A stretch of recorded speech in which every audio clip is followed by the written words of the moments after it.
Hi, baby.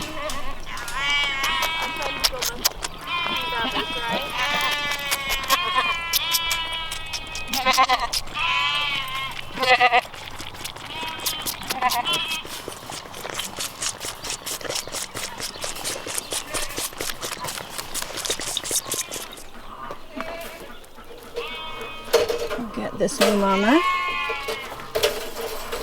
her little snack, and we'll get everybody else some this morning too.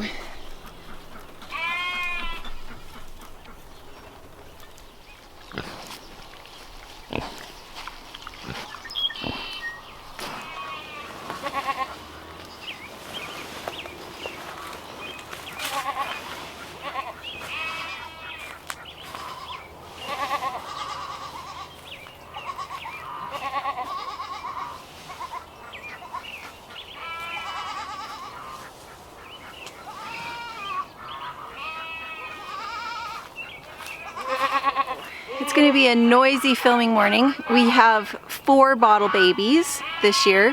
We've got geese that have to stay in their pen with the ducks until they've laid their eggs for the morning because our dogs have been eating all of our eggs. What else do we have that's noisy? I think that's the noisiest though. This is the hotbed. This is the only hotbed that I planted this last winter. And it's doing well. But we just finally hit the 70s. Today is May 2nd, I think. And we just hit the 70s, which makes it really, really, really hot in here. We already had the front door here open for venting, but now we need to open the back door for venting. So this here that you see in front is peas. And they're putting on blossoms, about ready to put peas on, and it is May 1st. And we have frost until June 28th. The reason I'm making this video today is because cool season crops do not do well in a greenhouse. They need to be out in the field. Things that do well out in the field are beets, Swiss chard, radishes, what are some of the others? Lettuce, any kind of greens, unless they're like collard greens, do better out in the field where it's a little cooler.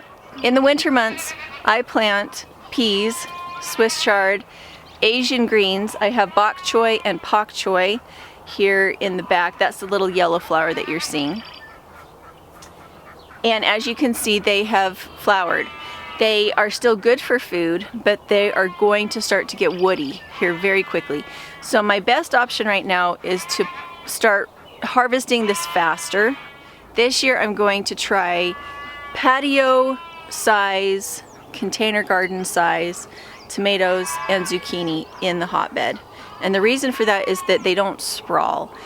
This bed can have a lack of oxygen if it gets too much vegetation in it, and it'll start to grow fungi and mushrooms instead of having enough open air that things can really breathe and grow. So as I pull all these greens out, I'm going to plant seeds for these really fast maturing, compact vegetables. There is a packet for that on Mary's Heirloom Seeds. I have it in the link in the description. It is her patio compact size vegetable collection, and I did buy that.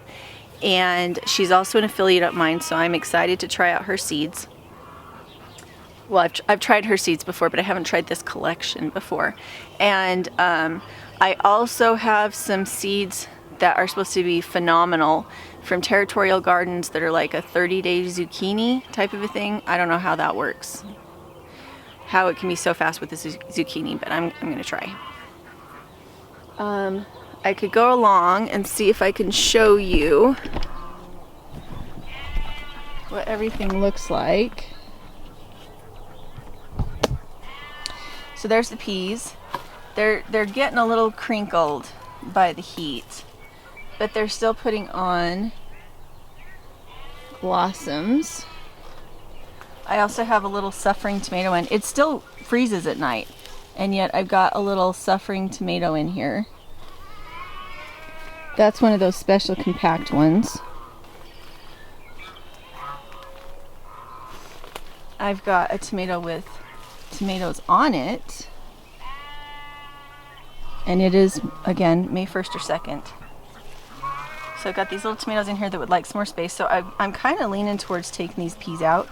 It's going to be a while before they put on anything, and it'll be hot enough by then that it'll make them almost instantly bitter once the peas come on. So I'll probably take these out. Here's our greens. These are still quite delicious, even though they have flowers on them. So we're still eating those. Here's another tomato.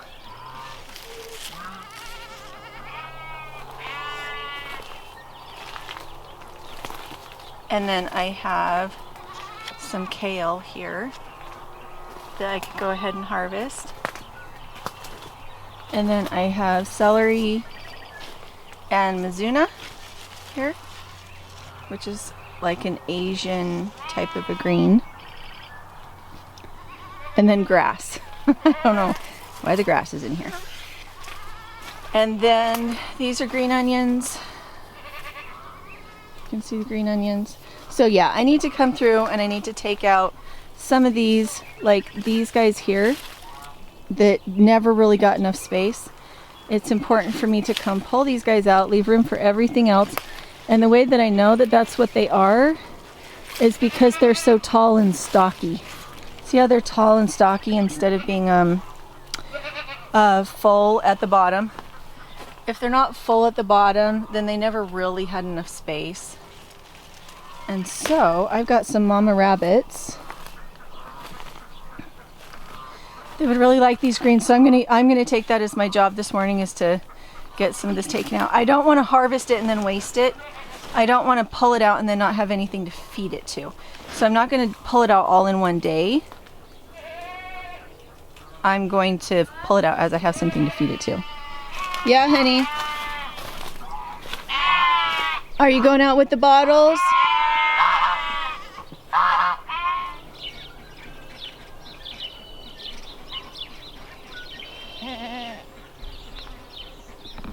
Yes. Yes. Hello.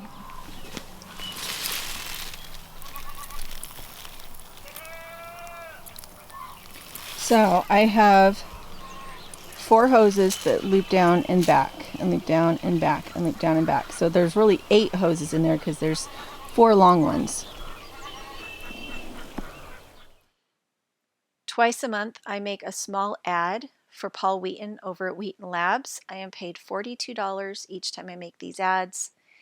And this one is for the Permaculture Technology Jamboree that will be held July 3rd through the 14th near Missoula, Montana.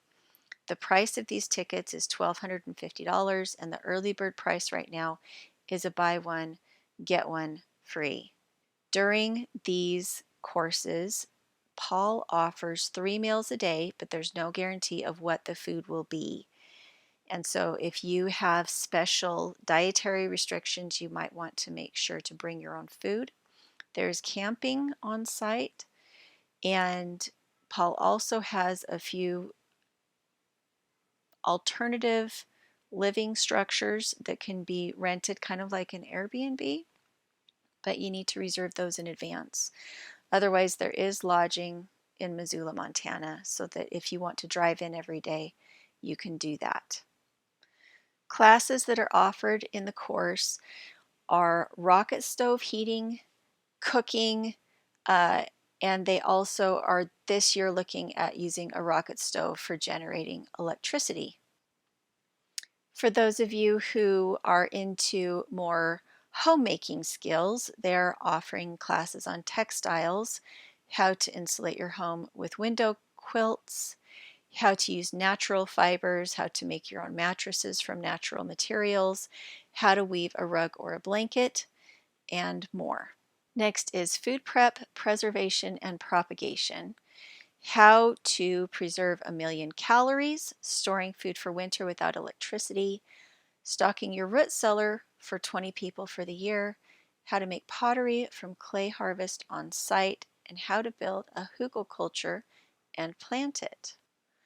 If you are into alternative building and you think that having a mortgage is really not your speed, they have a natural building course, how to build cob sinks and showers so that they do not just turn back into mud mycelium insulation, growing mushrooms to use as insulation in your walls, how to build a yurt, which is a tent on a platform, how to slab trees freehand with a chainsaw, and how to build a roundwood deck, natural plasters and paint, sheep's wool insulation, which I have done myself. I did that out in our cabin, and I can't say it didn't work because, you know, it's not like we had the Arctic wind blowing through, but unless you take the wall back apart, you don't really know how well it worked.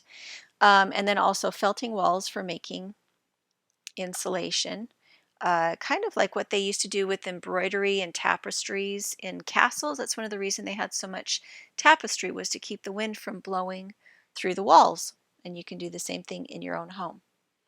For those of you who are not as much into the hippy-dippy stuff, there's also tech.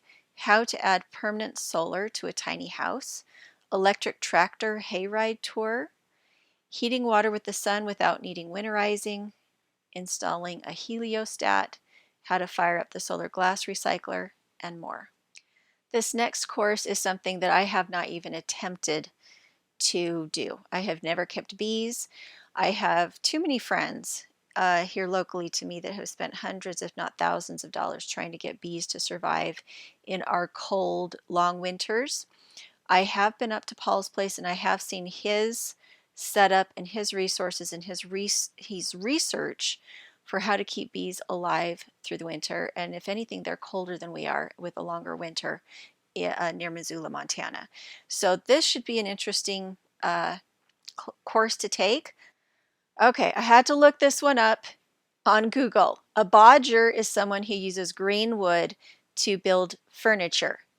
And so a bodger would cut down a tree where he was going to then use the wood instead of taking it home and seasoning it.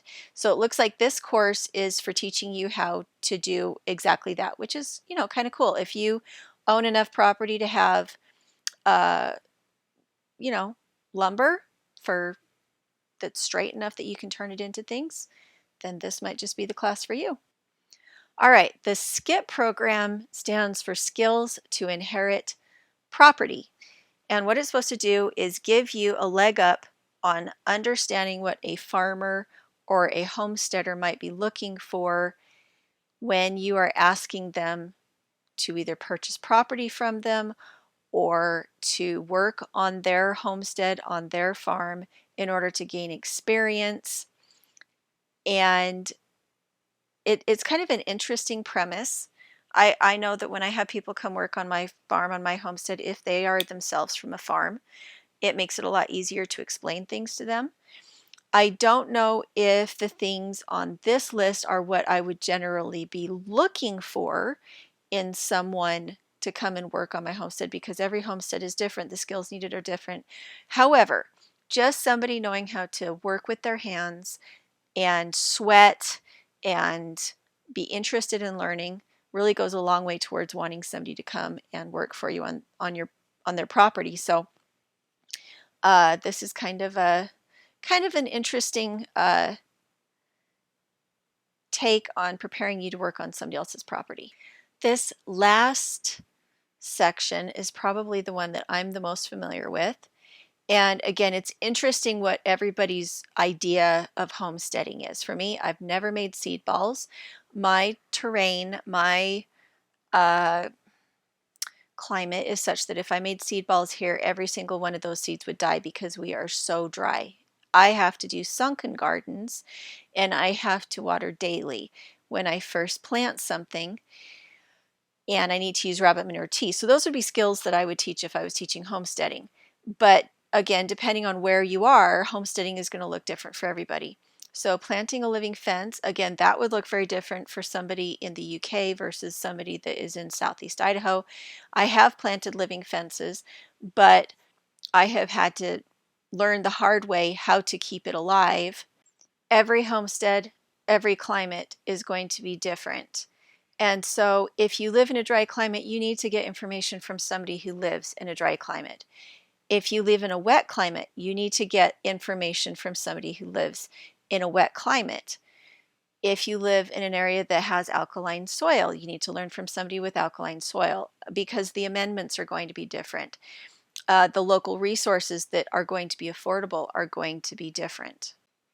Because of this difference in locality, in resources, in climate, in everything, in my opinion, this part of the course might be a little too woo-woo, and you would be better served to go to your local county extension and learn how to pressure can, learn how to hot bath can, learn about your soil amendments for your local area.